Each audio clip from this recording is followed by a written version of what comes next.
2026 is going to be an awesome year. We got some pretty cool stuff coming up. First off, we got Foundations of Recovery. This is our flagship program. We're starting it in January. This is for anyone, man, woman, or couple who wants to come and reclaim their heart from shame, trauma, and betrayal. We start off with an education on all sorts of principles, give you the common language. We feed you from a fire hose in terms of all things recovery. It is such a great start to recovery. And we get at the roots of things, Tyler. This isn't like any other program. Like, this is our healing journey in process, and Foundations is where we begin.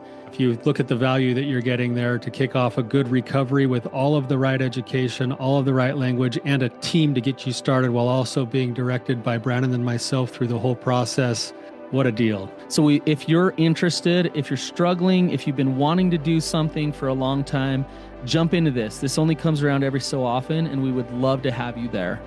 Click the link in the description to sign up for it. And to make it even sweeter, we're also including a raffle for a free pass to the Radiant Dawn retreat. Anyone who signs up for Foundations will be added to the raffle for that free Radiant Dawn pass. If you're a man and you sign up for Foundations, your name still gets entered, and you can give that pass away if you win it to any woman that you want to. So what you're saying, Tyler, is if you sign up and participate in Foundations, you could possibly go to Radiant Dawn for free? That's exactly what I'm saying, which is crazy because Foundations by itself is already an insane value. Man, I sound so salesy. But it actually is awesome. So come to Foundations. And even if you don't come to Foundations, sign up for Radiant Dawn. It's beyond therapy, the best healing experiences that you can have. Click the link below and come join us. What is recovery really, and how do I get there? Welcome to the Real Talk Recovery Podcast with the Therapy Brothers. We're brothers, we're therapists, and we know recovery. Bring your stories, your questions, your successes with real recovery.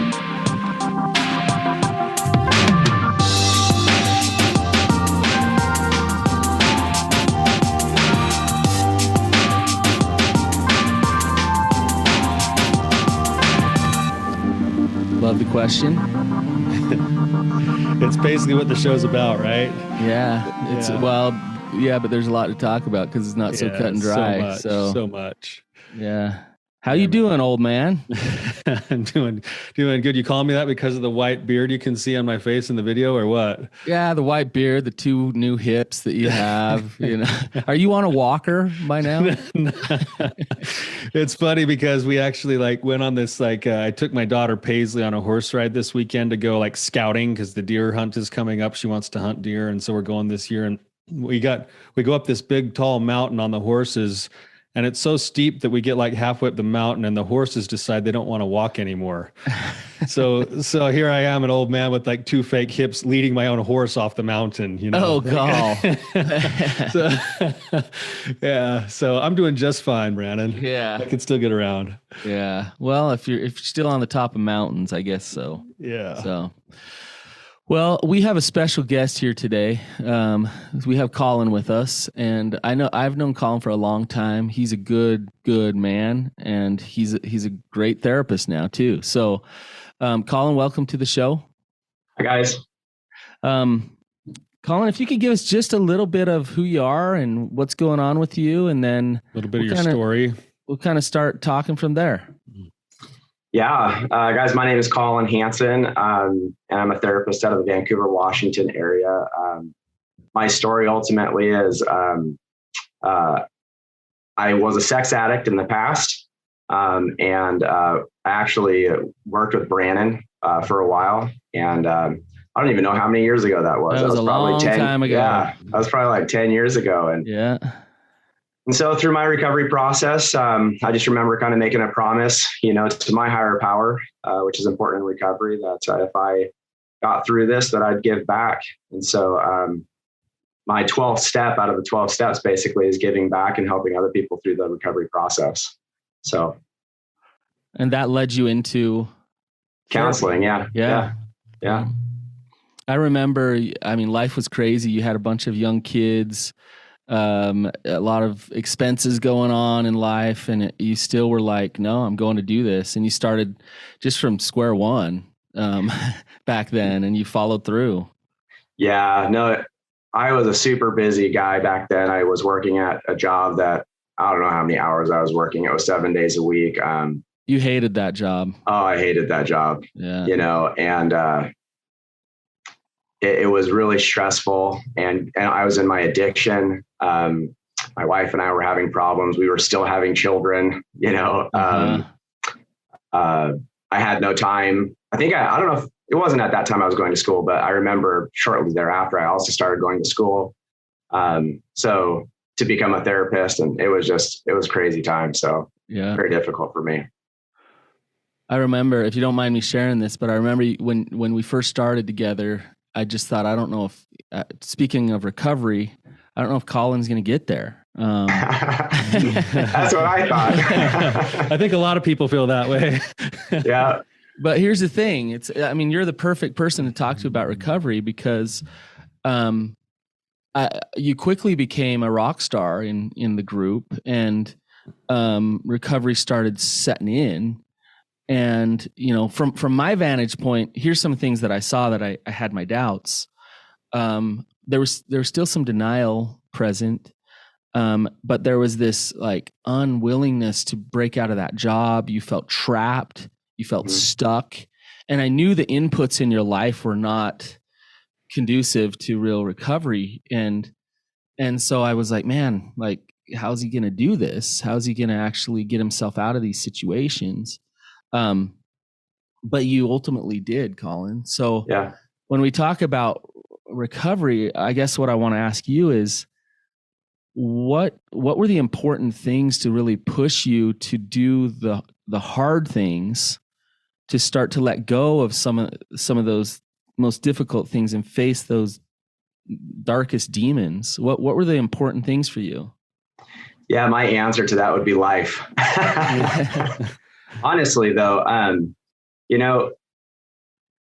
as I have experienced my own recovery, and as I've watched other people recover, I think people really worry about the decisions that they're making. And I think, again, I believe in a higher power and God myself. And I think he's always working through me and in my life. And so, my work was not conducive. I mean, there were customers that I was seeing that did not improve my sexual sobriety, and just because the work required it. And what I would say is I eventually got fired from that job. And that job, also evolved to a better place. So early in my recovery, I was in an office all by myself, which was definitely not helpful. That job evolved where the company bought another company, and we moved into their offices, and that was super helpful because there's a lot more people around. So that was another life experience. Eventually I got fired. And it was probably the best thing that ever happened to me. I would not quit because I thought I was making good money. I didn't think I had the experience to find a better job. I didn't think there was a better job out there for me. So all this mental health, like garbage running through my brain, held me back. And finally I got fired, and I got into a job that was, pretty good and allowed me to get out of the situation I was in. So life runs its course. Yeah. God had your back, right? You bet. Kind of pushed you into it, forced you into making some of those big changes. Yeah. Here's another life experience just real quick is, I don't know if you remember this, Brandon, but somehow we ended up in Utah and met with Brandon. And my wife at that time was so fed up with me. She asked Brandon, she says, I want to kick him out of the house, and she didn't know if that was the right thing. And Brandon said, kick him out of the house. And it was that moment literally where that decision was made, where I better get my crud together, or I'm going to lose my children. I'm going to lose my wife. And I started going to more meetings and making my phone calls. And so that was just another life experience. Excellent. So Brandon, you brought something up, and Collin, maybe you could speak to this a little bit more. You used the word inputs, and I'd like to maybe explore that a little bit more with how that relates to like a real solid recovery. people hear that word and like, oh, that means I need to read my scriptures and I need to do this and I need to do that. And then that means I'm going to be sober. But I don't think that's what you were getting at here. I think maybe what you're speaking to, Collin, and maybe you could add to this, is the shift that took place when your wife asked if she could kick you out and then Brandon said yes.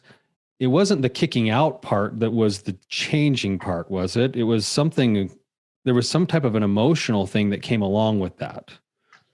Yeah. Ultimately, I would say fear. What most people in recovery would call this is a rock bottom situation. And not that is, in my opinion, recovery. I don't think it's recovery. I just think it's like it's an initial pain. The pain of the addiction has to outweigh the fear of like making a phone call or doing the work of recovery, getting to your meetings, writing, reading, all of that kind of stuff. And so in that moment, the pain, shifted where I was so scared of losing my family that I would do whatever it took in that moment. And not that my recovery was perfect, because it took me many years. In fact, I'm still in recovery, you guys. Like I don't ever want to say that I'm perfect, but what I would say is there was a shift in my understanding, and that pain is useful, in the beginning, but it's not something that will carry anyone through a long lasting recovery. Yeah, that's my question, Collin, because I relate to what you're saying so much in my own personal journey, where mine was similar, where my wife left me and all of a sudden, boom, it's in my face and I'm going to lose everything. And I realize how much I'm hurting people around me. And I have this desire to want to change, but it started as a fear-based thing. But over time, it started to shift into fear can't be the sustainable emotional drive for a long-term recovery. And I'm wondering, like, what was the process like? What's the process like been for you to shift fuel sources, so to speak? Yeah. From that fearful place into something else. Yeah. Well, I use an analogy with the guys that I work with. And the analogy goes like this. There's like a money tree, and the money tree hands you money. You can grab, I don't know if you want to say $1 bill or a $10 bill or $100 bill even, but you can grab this. Let's go with 100. Okay, yeah. Let's go with 100. I like that amount. But in just people in general, and especially addicts, the sex addiction is like going to that tree and grabbing these $100 bills. This pleasure that, this feel good, people would say dopamine rush, and I don't care if it's sex. I don't care if it's gambling. I don't care if it's hanging around with your friends. There are things out there that we get dopamine rushes from, but they're not true joy. They're not necessarily true happiness. And yet, like 5 or 10 miles down the road, you have this treasure, it's trillions of dollars, right? I'll expend all my energy pulling that $100 bill, all those $100 bills off that tree, recognizing that I never have to do that. I just need to, if I walk 10 miles, the joy is there. The $1 trillion is all there. I don't have to expend the energy, once I get there necessarily, but I have to take the walk. And so taking the walk to me is doing the recovery work. And that in itself is creating a habit. In essence, like I use the term addiction really openly, really widely. And I think we're addicted to a lot of things like emotion, like anger, like jealousy, like all of these, things that aren't true joy. And if I walk the walk, I'll start experiencing some of the benefits of recovery. So for example, like in the beginning, I was terrible at doing my work. I think it took me 5 years to really start making phone calls. My wife found out when I was 27. And then there was that moment with Brandon, like 5 years later. And it was that moment where I really started making my phone calls. It was that moment that I first got a sponsor, from an SA group. And so that was just the beginning, and so since then, life again happened. Me and my wife at some point joined Amway, and part of, I know, right? Like I was like, oh man, but like, in that process, Amway was big on every day, listen to somebody, some self-help person, read a book. And so through that process, I really got good at reading. I started writing, and it took me years and years. And even today, I'm not perfect at it. But if you were to ask me, I read books every day, pretty much. I write almost every day. I pray almost every day. I still go to meetings and make phone calls to this day. And again, I'm not perfect at it. And I hop on that wagon. Sometimes it's daily. I drop off the wagon. Sometimes I don't do it for a week or something like that. But, for the most part, I do really well in those habits. And the difference is that the knowledge and recovery comes slowly but surely, like line upon line, precept upon precept, here a little and there a little. It just comes. And I can't, like, as a therapist or I could not give that to somebody. I just say do it, and they have to figure it out, and help people do that. And vice versa. Like if anybody tries to get me to do something, like my sponsor today, or not today, but like in the present, he'll ask me to make 3 phone calls a day or go to 3 meetings a week or something like that. And he can't make me do it. I have to figure that out for myself. He can't pass that knowledge necessarily and experience on to me. Yeah. Yeah. I'd like to thank you for teaching me that lesson. You're very welcome. One thing I want to say is this analogy. I really like your analogy, the money tree. It goes against our nature. And I think this is what makes addiction so difficult to overcome. If there's a money tree right there in front of me and it feels so good to pick that, and it's so easy. Sometimes the money just falls off on my head. It's just like right there. Mm-hmm. And why am I going to hit that dusty road, line upon line, precept upon precept? Like, why am I going to hit that dusty road? Even if it's just 5 miles down the road, I'm good here because I get all this money, right? And so you have to grieve that. You have to let go of wanting that in order to choose the thing that naturally our brains don't want us to do because it feels so good to just pick that money. Right? Yeah. Well, it's like I think eventually what you recognize is you spend so much energy pulling that $100 off of the tree, and you never really get what you want, which is true freedom. I don't care how many $100 bills you can pull off that tree.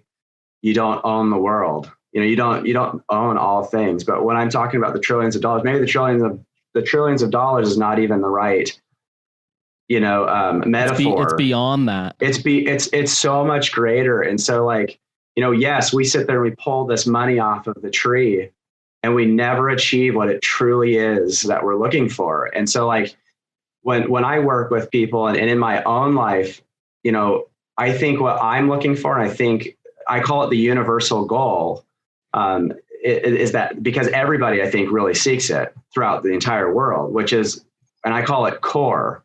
And the reason I call it core is because I think that's who we are. It is our core, which is joy, happiness, positive connection, wholeness, fulfillment, confidence, love. Just all of that stuff. And that's not an exhaustive list. It just keeps going on. It's a really complex idea, but pulling that money off the tree, the sex addiction, just in general, seeking for money, like wanting people to like me, there's all of these different facets of it that do not really produce, the $1 trillion at the end or the true happiness, the core. And I think that's true recovery. It's seeking after and experiencing core. So yeah, that money is laced with poison. I mean, as you pick it, it gets on your fingers and it starts to kill you. And so it feels really good to pick it, but it's killing you. And it's not that core stuff that you're talking about. So I think what makes it difficult a little bit is that it feels more tangible when you see it than all of those things that you're mentioning, the joy, the peace, the gratitude, the confidence. Those are ideas that sound wonderful, but it's hard to actually tangibly hold those. And so what I'm hearing you say is that your recovery process really is this kind of like transition from, you used the word fear earlier, and the grasping of like trying to have something tangible that's just continually flowing through your fingers, to a transition into faith, really, of taking those steps forward and being able to experience, like even right now we could talk, like you and I could talk and say, I understand what you're saying when you say joy and peace and confidence. There's a lot of our listeners right now that are going like, What's that? Like, that's a figment of like, I don't even know if that's even possible in my life right now. But until you take that leap of faith and start to do the things that lead to that treasure, you never can fully put it into words what exactly the experience is. Yeah. As you're talking, like the word comes to my mind. Like we live in a delusion. Delusion is the word. And I think like in psychological terms, like schizophrenia would be, a very, similar experience. Somebody who has schizophrenia, they can experience a lot of paranoia because they have beliefs, that something is real that isn't, and to them it is real. Like we're on this podcast together. We really believe that. Well, they really believe things that are not real, to the general population of people. Right. And so for us, we believe that we will truly experience happiness. We will really experience joy and that connection through things that will not produce that. So to actually experience joy, I don't think it's like a republic. I think it's, what I would call a dictatorship. We don't get to choose anything to achieve joy. I think, an example that I always use is like making a cake. If you want an angel food cake, the ones that we all know by Betty Crocker, for example, like Betty Crocker doesn't put chocolate chips in her cake. I'm not saying it's not good or it wouldn't be better, but it's not, the angel food cake. You can't remove the sugar. You can't put too much sugar in or too little, or remove flour or eggs. I mean, you've got to have the right ingredients at the right amounts. You got to put it in the oven at the right, temperature for the right amount of time. And if you do that, you'll pull out an angel food cake exactly like it was expected. And it's the same thing with joy. Joy is that cake. And you can't add, take away, do things differently to achieve it. And so sex addiction is not true joy. It's not. It seems like it. It's a really good imposter. It's that wolf in sheep's clothing, It really looks great. But the ultimate outcome is, it's not joy. And I can testify of that from my life. Yep. I'll go ahead, Tyler. I was just going to ask then to continue the analogy of this angel food cake that you're talking about. In your estimation and what you see with your clientele, what are the ingredients then of joy? Like, what are the actual ingredients that lead to that? Okay, so this gets super deep, and I don't know if we have enough time to go into this, but if you ever read, it's Robert Dilts, or go into neurolinguistic programming. Robert Dilts, I think, has studied a lot of hypnosis by like the Ericksonian Institute, for example. But if you read some of his books, he talks about, he calls them logical levels. And there's like the environment, there are skills, there are beliefs, there's identity, like what I believe about myself rather than like what I believe about my circumstance and other people. And then there's like purpose. And if I were to like in this moment with you guys, if I were to, if I were to identify my emotion right now, I would call it, I'm a little bit anxious, and how I know that is because my heart, I can feel something. I don't even know what it is. I don't know how to describe it, but my heart's, beating a little bit rapidly. And yet at the same time, I'm confident in what I'm saying, so I'm experiencing these different emotions. And so in order to achieve that, I have to ask myself, like, well, what environment am I in? Because the environment is what, we only have an emotion related to our environment. So here we are on a podcast, and I'm with you guys. And honestly, this isn't something I do every day. So like, how does my anxiety get produced in this? And I would say like my thought processes, and some of my thought processes are things like, what if I screw up? Yeah. You're having a trauma response from our work together. Yeah. Hopefully it doesn't last long, right? Yeah, but but there's a thought in there. And why do I care about if I screw up? Well, maybe, people won't listen to me. What does it mean if people don't listen to me? Well, if people don't listen to me, that says that I didn't have anything good to say. Well, why do I care if I had anything good to say? Well, because then I'm not loved. I'm not accepted. I'm rejected. And ultimately that is bad. So you can see my thoughts and my beliefs amid the circumstance. And that's probably creating some of my anxiety. And I have a physiological response to it that I interpret as anxiety. The skills that I probably, that some people lack, I think I'm pretty good at this, but again, I lack in this as well. Some skills I may not have, if I'm really green at recovery, is not being able to challenge those thoughts. In order to experience peace, I need to be able to challenge those thoughts and find truth. And there's a lot of skills I could talk about, but I'm trying to be short. My skills right now would say that is not true, that I'm a bad person, at the core there. I'm not a bad person. I'm a really good person. I have great worth, just like everybody else in this world. And as I challenge the other thoughts, nobody will listen to me. Well, that's not true. People listen to your guys' podcasts all the time. So they'll listen to this recording. Somebody will. Somebody might not like it. Some people may, and it's going to fit some people and not others. And that's okay. And that doesn't determine my worth. So you guys can see like the skills and the thoughts go together. And I already talked about a little bit of my identity. When I'm in the right place, I know that I'm a good person despite the circumstance, despite the environment. And then I talked a little bit about purpose. The purpose of this podcast is for all three of us to be able to help people. And it may or may not help everybody. And I don't think that's our goal ultimately. I think the ultimate goal is to help certain people. But when I line that up, I relax, and I truly experience joy and happiness and see purpose and goodness.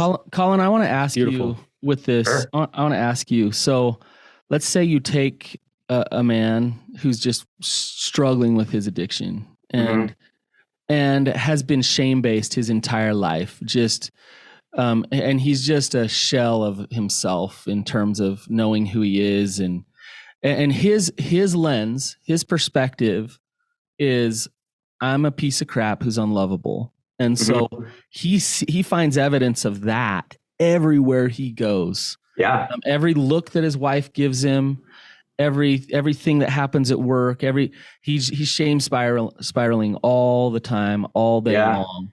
Yeah. How do you start to, you talk about shifting, like really paying attention to your environment, shifting your thoughts and your beliefs. How do you start with somebody like that to actually start to experience something different in their life? Yeah. Yeah. Well, so let me define emotion or components of emotion. I think emotion is hard to define, but the reason I'm doing this because I think it'll play well in my explanation. Okay. Emotion, shame was what you talked about. Shame is an emotion, and it's a huge factor when it comes to addiction. Shame or emotion is composed of three things, in my opinion. Physiological response, so we have a body, we have a brain, and we have all these senses, and it creates physical sensation, whether, like I talked about, my heart beating or tension, in my shoulders, or, and so we experience that. Second component is the brain. The brain interprets things for us, right? And so when I had that heart pounding and the tension in my shoulders, I might call that anxiety. And then I also might interpret that as being really bad, and I've got to get rid of it. So that all of that interpretation happens as a response to the third item, which is an environment. So when we're in addiction, that is our environment. And we have beliefs like, if my wife finds out, if people at my church find out, if anybody finds out, then, hell is all going to break loose. And so and our body reacts to that. It goes into tension and, and then we interpret that, right? And we try and get rid of it. And we're just in a crazy state where we're not able to get out of that. So we have to deal with that like ASAP. And when people walk into my office, this is how I work with them. They walk in, we do an assessment, to help them understand if they don't believe they have an addiction, or if they're questioning that, the assessment helps them understand where they are. It's not so much for me as it is for them, I think. And then what happens is I give them 5 things to do, and they're dailies, and I call them dailies. Then they're not all dailies like we do them every day, but most of them are. So I tell them to get spiritual. A lot of guys that come into my office that don't believe in God, and I'm not telling them to believe in God. I just tell them to get spiritual. I have them read recovery literature. My favorite book is the White Book from SA, because it's not too graphic, like some books on addiction can talk about, pornography or, stories that can be triggering. But so the White Book is a good place to start. Third thing that I have them do is write. And writing is an evaluative process. It's like, where are you? How are you feeling? Becoming aware. And it's a really good way of becoming aware of yourself. I tell them to go to no fewer than 3 meetings a week. And I don't tell them to go to, I don't like specify, go to Sexaholics Anonymous or go Sex Addicts Anonymous or, all these other acronym meetings. I don't decide that for them. But I ask them to go to a minimum of 3 a week. And then the 5th one is making phone calls. I say minimum of 1 phone call a day. But really, I think 3 phone calls a day, is much better. And I know that they don't know how to use those tools effectively from the get-go, and I know that just scares the Jesus out of people. They look at that. I had one guy say, well, this is like a college course, Collin. I said, yeah, you betcha. I mean, this is addiction. It's got grafts on you, and it's difficult to get out. And so it takes a lot of work to get out of it.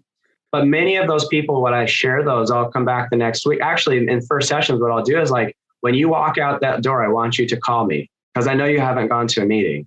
Call me when you get out. I will not answer, but leave a message on my phone because I'm in session or whatever. And so usually they don't do all their work, and they'll come back the next week. And as a therapist, what I do in the very beginning of session is I don't get into stories. I don't get into pain. I ask them, out of the last 7 days, what did you do for your dailies? And I'll just go down the list. Prayer, the last 7 days, how many days did you pray morning and night? And I don't care if you believe in God or not. I mean, that prayer is like meditation to me. It doesn't mean praying, and directly to God on your knees to me. But anyhow, so I'll ask those, and getting really focused on those is super important, because addicts do not have the habit of a growth mindset. They don't have it, and they need it.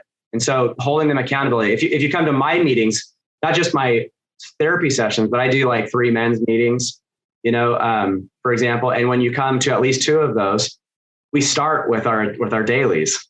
And so it's a constant, like, we've got to focus and be aware of what we're doing, and focus on the positive aspects rather than the negative, because that's how we change. They start experiencing the change when they do their work. I see. That's walking that road. Yeah. Yeah. It's changing. It's also changing the environment, helping them do that. Because when you don't have a habit, when there's accountability to those things, we don't do it. But if there's accountability, we tend to do it. And we actually, you're talking about shame.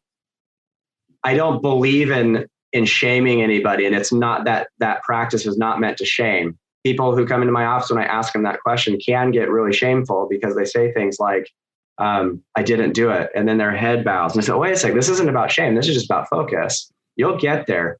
And guys' dailies over time really start improving, but it's starting to walk that walk between the money tree and the treasure. And then when they start walking, then they start reaping the benefits slowly but surely as they walk. Right. It's embracing the pain of passing up the money tree and taking those first few steps, because people think, oh, once I'm in recovery, I'll feel better. And it's like, actually, it's going to be difficult for a minute. Yeah, it might get worse. but if I take the steps, it will get better. Right. Yeah. Collin, you talk about the core, and when I do intakes, I always ask people, what is recovery? And what do you guys think the answer I get a lot of times? I stopped my bad habit. Yeah, I would probably agree with that. Yeah. That's like 90%. And I love when they say that, because they set me up perfectly. Um, You gave your secret away. yeah, I know. Dang it. I stopped my compulsive behavior. I stopped my bad habit. They're really focused on on the stopping the behavior piece of things, and really looking at the acting out as the problem. And as we all know, the acting out is not the problem. That's the symptom. And the problem is something much deeper. And recovery to me is it's this kind of ambiguous thing that's like, oh, recovery, what is this thing? It's not that ambiguous. Recovery to me is recovering an understanding of who you really are. And when you realize that, when you realize you're unconditionally loved by God, when you realize how powerful you are, when you realize how much purpose you have in this world, in this life, the addiction starts to evaporate, starts to go away. And then they're living in light, they're radiant, and they start to connect to God, self, and others. And it's this beautiful thing that starts to take place. I saw it take place in you, Collin. So it is real. It is a real thing, and you guys can hear it today with Collin. But I think what you're talking about, Collin, all the stuff that you're saying is not just helping guys stop acting out. It's like you say, it's so much deeper than that.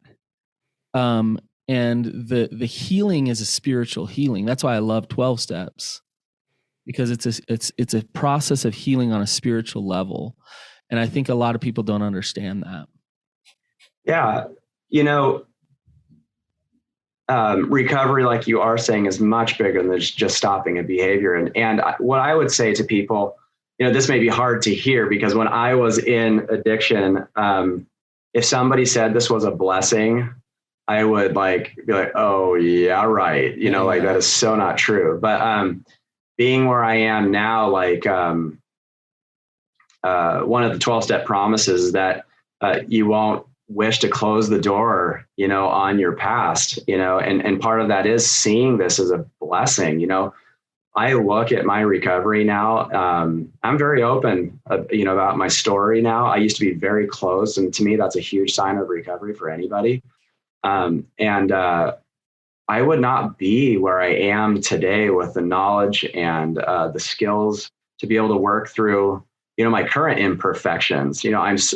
I'm just so much more knowledgeable about that, and I can get through things a lot quicker than I ever could before. And so what the addiction did is it really focused in on all of my problems in my life, right? And it's super painful, but through all of that, now I can say I am so imperfect. I have so many problems. Don't get me wrong, and just like everybody in this world, and yet it's okay.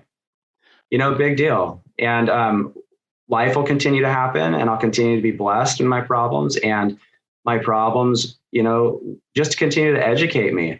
And so I look forward to them. Bring it on. You know what I mean? But they're a blessing, and they're no longer a curse. I don't have to get away from them. I can just experience them and live in joy through them. And have gratitude for them. Yes. Yeah. Yep. I think that really is a true sign of transformation when you look at that past history, and this is with anything, trauma or addiction or whatever, and you realize that the life that you're now living that you love could not be there without the experience that you've had. Yeah. And when you come to peace with that, it means that that's what Brandon's saying. It's not a mental thing, it's an emotional and spiritual thing that happens from the inside out that goes, I am now more congruent with the life that God designed me to live now as a result of having been through the brokenness than I ever would have been without having traveled that path. Right. And once you have it settle into your soul, it's like the choices to go and change are a lot easier. Like you don't have to go muster up the motivation. The motivation is already there, Yeah. Yeah, it's an interesting concept too. Like what I've noticed about myself is through this process, if I try and start a habit, like a new positive habit, whatever that may be, a blessing is that I'm so much better at it. I had a terrible habit. I've had to gain new habits, like the prayer, the reading, the writing, the dailies.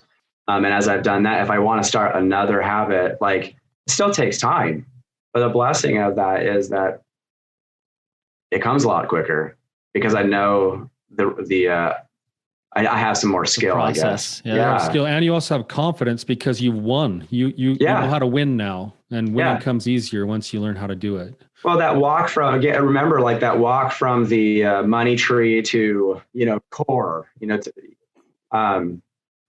once you've walked it once or twice or three times, depending on the problems in your life, it's not just addiction is not our only problem in our life. And so the more times we walk it, we realize, oh my gosh, I can just keep walking. And that's what I'm saying about just living life. Like as life comes, I know that core 10 miles away, that $1 trillion that we described, it's there.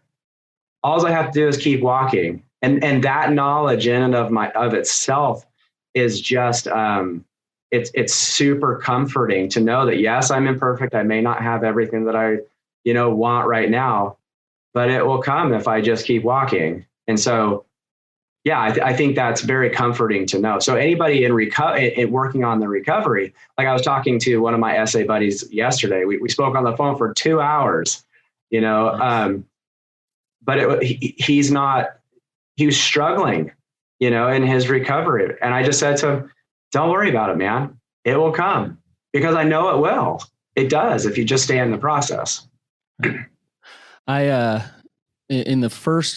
I do this foundations group, and in the first group, I'm talking to these people who are brand new and just starting off. And I'm telling them, I tell them the story. I say, look, when I started as a therapist, I sucked at therapy. And this is right when I met Collin. Collin was the guinea pig. I sucked at therapy. I didn't know what I was doing. I was doing the best I could, but I was learning.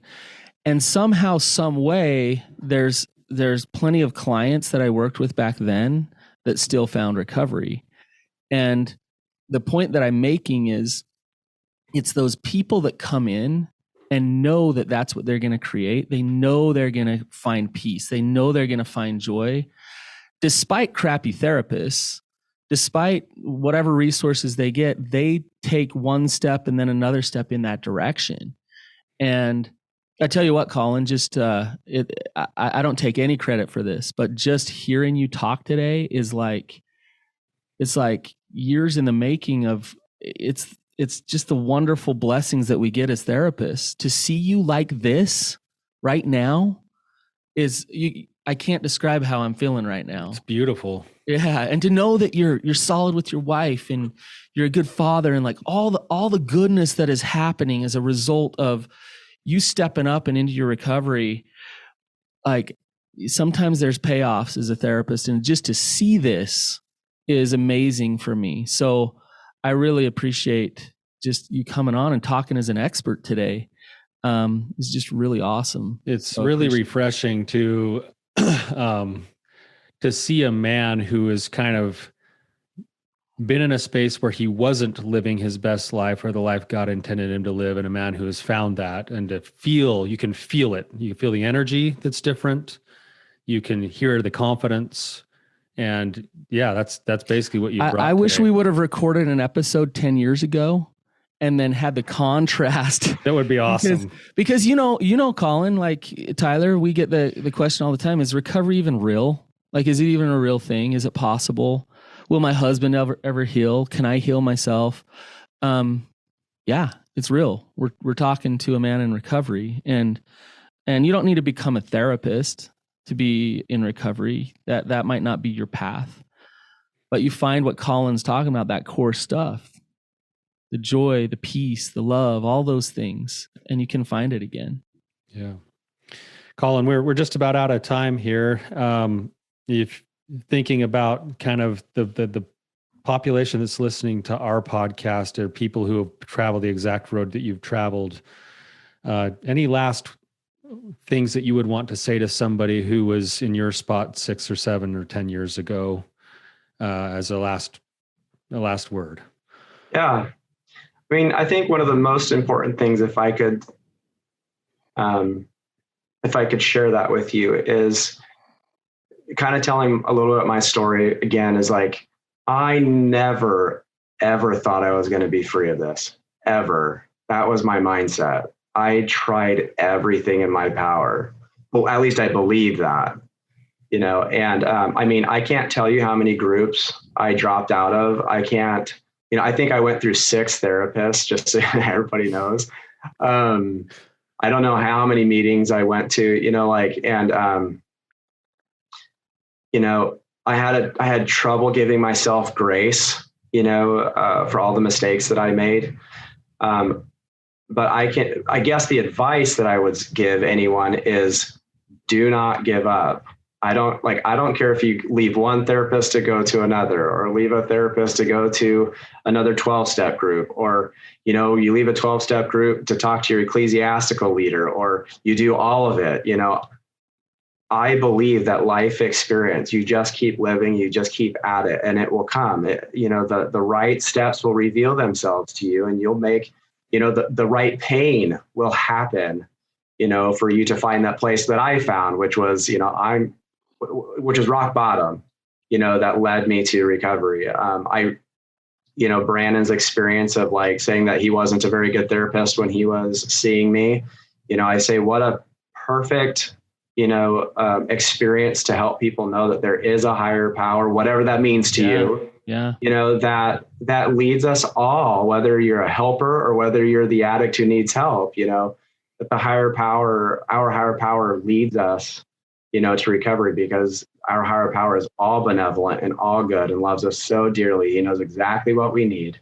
And recover, just guys, you know, just so you know, I started when I was 12, and I didn't truly start getting into recovery probably. Well, I said I was in recovery the whole time, but the recovery was slow, and I didn't start getting clean probably until I was 32.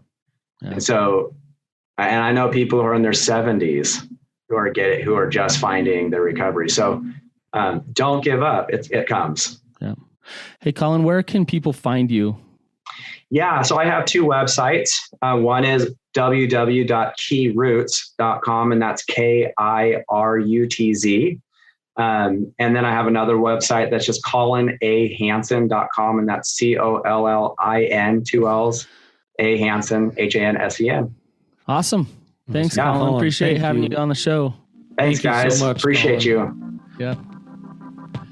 You guys, if you found this helpful, don't be afraid to share it. This is a great episode to share.